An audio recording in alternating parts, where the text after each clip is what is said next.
and welcome to a new episode of the CYC show, A Book's Corner.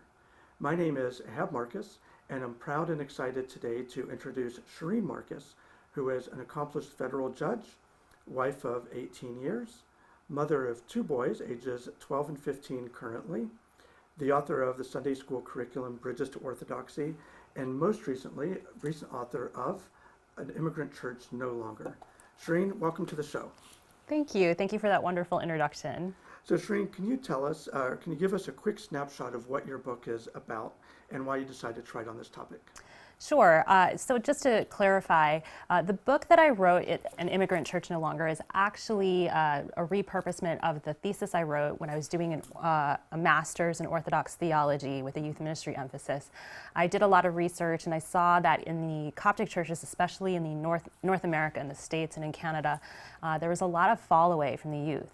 When they graduated high school, they were graduating church. And from that research, I saw kind of a mind shift that needed to happen with the youth ministry approach that we were taking in the Coptic churches. So I wrote a thesis on that, and then I took that thesis and I repurposed it into this book, which is really user-friendly.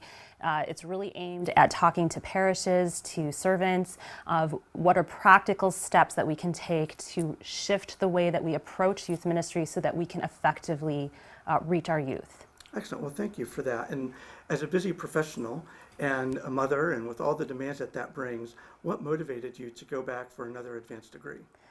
Yeah, I get that question a lot. Where do you find the time? And honestly, my narrative is something probably all parents could relate to. From a really early age, our two boys were giving us a hard time about Sunday school, and I'm sure that a lot of parents can relate to that. They were saying, "Mom, Sunday school's boring. Mom, I don't want to go. Dad, please don't make me go to Sunday school." And when I sat in their classrooms, I was really amazed to see that not much had changed from when I was a kid. The classrooms were really overcrowded. The servants who were really committed to the youth just didn't have the proper tools for success. They didn't know how to manage those classrooms. They didn't have the proper lesson plans. And it was just a mess. It was just chaos. And I remember thinking to myself, gosh, I really want to make this better. I want to help make this better. And I told my kids, like, I promise I'm going to help make things better. And at the time when I promised, I had no idea what that promise was going to lead to. I mean, it went from, just doing some simple research to looking into other churches and how they do their youth ministry, and then feeling ill-equipped. And then finally, it just kind of led to me enrolling in this Antiochian House of Studies in this master's program. But for where I found the timing, honestly, I just kind of had a passion for it. And when God really puts it on your heart to do something, he sort of just finds the way for you. And I can't really tell you how I found the time. It's just that it was something God really wanted me to do. And so there was just a way that I found the time to do it. All right, well, thank you. So in your research and studies, what have you found are some of the biggest challenges facing the Coptic Church today in North America? So with all the research that I did, all of the problems that I found, or I wouldn't want to call them problems, but just the approaches that we were taking and that I found the mind shift that needed to happen, really fit into two different categories. First, there was the curriculum issue, and then the other part was the framework, the overall framework of youth ministry. So my book largely focuses on the framework because the framework is going to be the foundation of youth ministry, and the curriculum is just one piece, it's one tool. But with regard to the framework, and again, I'm making sweeping generalizations here, so not every parish is going to fit into this category, but for the most part, most Coptic churches that I visited and I researched, when you say youth ministry, really we're talking about Sunday school and only Sunday school. That only thing that they're doing for their youth is Sunday school. And even if they have ancillary things like a deacon's class or a Coptic hymns class or something like that, most of their resources, most of their time, most of the volunteers' efforts are going into that Sunday experience. And what happens is if you put all of your efforts into Sunday school, it's really neglecting the rest of the identity of the youth. In my research, I would say that a well-rounded youth ministry program should hit 5 different parts. And only one of those parts is Sunday school, that's spiritual education. So if we're putting all of our resources into just 1 out of 5, it's no wonder that our youth are falling away, that they're not feeling connected to the body of Christ, that it's not their identity. Sure. Well, thank you. And I imagine many of the viewers can identify with some of those challenges and what you shared. So you talked about the 5 parts and you identified one of them. Can you tell the viewers about the other 4 parts? Right, so I go into all 5 parts into a lot more depth into the book, but briefly, the 5 parts of a well-rounded youth ministry, as I indicated, one of them is spiritual education, which is what Sunday school would set to accomplish, is that spiritual education prong. But in addition to spiritual education, the youth need so much more. I think the first thing that they need to realize is the reality of God. When they're young, they need to understand that God is not just a character in a book, but a real and living entity that they can have a relationship with.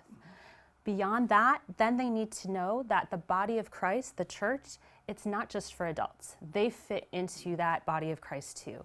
So the youth ministry has to develop programs where they can find their own unique talents and gifts, and where do they fit into that body of Christ? Where can they find their identity and contribute to the body of Christ and make it their home too? Then I really believe that youth ministry has to do more in helping kids engage into the liturgy. So liturgical engagement really has to be a part of the youth ministry mission. And finally, and the last piece would have to be wholeness, that Christians and youth have to understand that their identity, their Christian faith, is not a compartment that's reserved just for Sunday, but it's a part of their identity that carries through all parts of their life, Monday through Saturday as well, not just on Sunday. And so when you're talking with churches about implementing this new approach, what is a crucial first step that you've found that they need to take to find success? That's a great question, because when you're talking about a lot of changes, that's really scary, especially if you're used to doing things a certain way for so long. And my book offers a lot of practical changes, a lot of practical suggestions. And I'm talking about 5 different prongs, going from 1 to 5 different parts, and that's really scary. If I could offer advice for parishes on the very first crucial step, on the first change that they need to make, it would be this. The first thing that parishes need to do is to take time deciding, in fact, precisely defining what is the mission statement of their youth ministry. What is the point of the effort that they are doing for their youth? What are they trying to accomplish? And bring in the servants into that discussion. What is the overarching mission, and answer the question why. For every program that you're trying to develop, for everything that you're trying to do, for every curriculum that you're considering, answer the question why. How does this further the mission statement that we've decided is the goal of our youth ministry effort? I think way too often I see churches trying to cram way too much into the Sunday experience, for example. You'll walk into a Sunday school and the kids who just sat through a 2-hour divine liturgy are now doing a Coptic hymn, an Agbeya prayer, a Synaxarium lesson, a recap of the gospel that was in the divine liturgy, a Bible study, and then some novel lesson on top of it. You don't want to overwhelm your youth. You don't want to try to cram too much into Sunday. Answer the question why. Why are you doing what you're doing? And is there another way that you can accomplish this goal? Is there another program? Is there another medium? And are there multiple platforms to accomplish the goal of your youth ministry? So thank you, Shereen, for that answer. So we're going to take a short break and we'll be right back.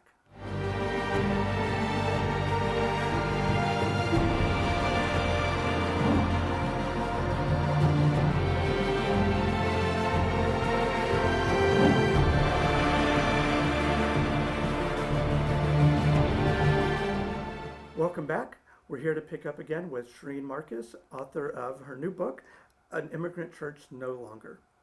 So Shereen, before the break, you were telling us about the first step that churches should take in implementing this new approach to Sunday school and a framework for the youth ministry.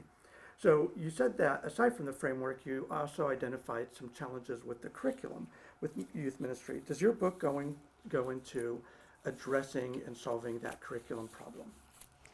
Yes, I do touch on the curriculum problem in my book. I would say that I could have written an entire book just on the curriculum problem itself.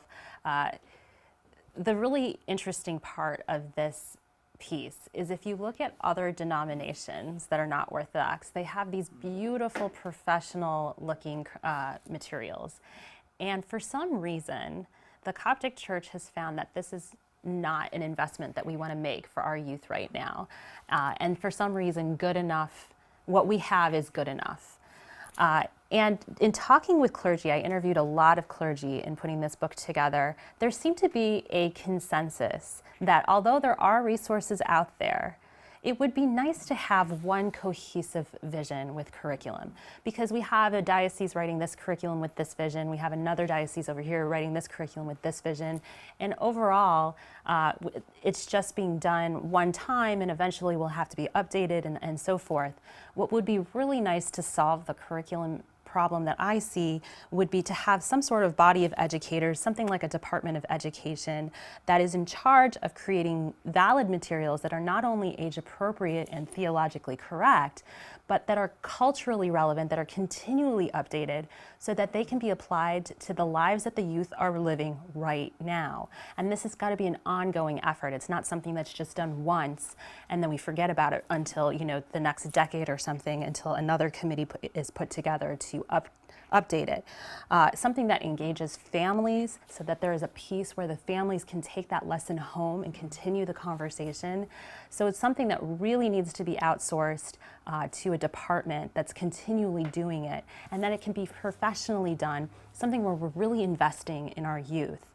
And I think that's a worthwhile effort, someplace that parishes can pull those resources from, and they'll have the freedom and flexibility to tweak it into the needs of their particular environment.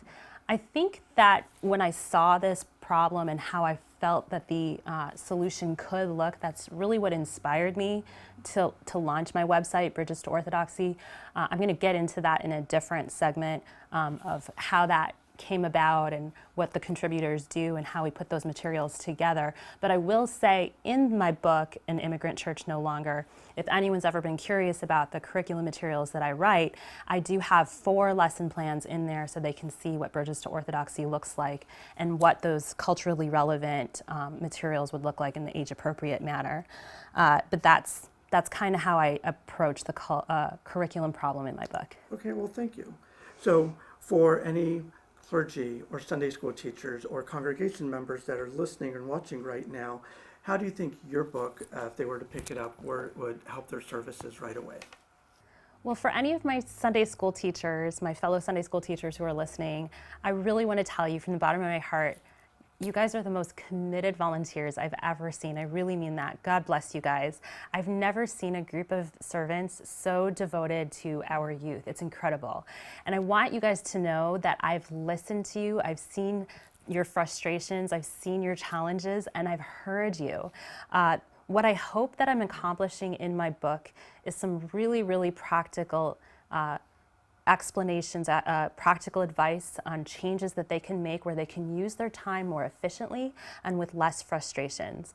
Now, with parishes, with clergy who are watching, what I'm hoping is that this book can be kind of a game changer, a mind shift on how they recruit volunteers, how they equip volunteers for success, how they show appreciation to their volunteers, and how the roles are clarified so that Sunday school volunteers understand what it is that is their role and how long that role is going to continue, so it's not just indefinite.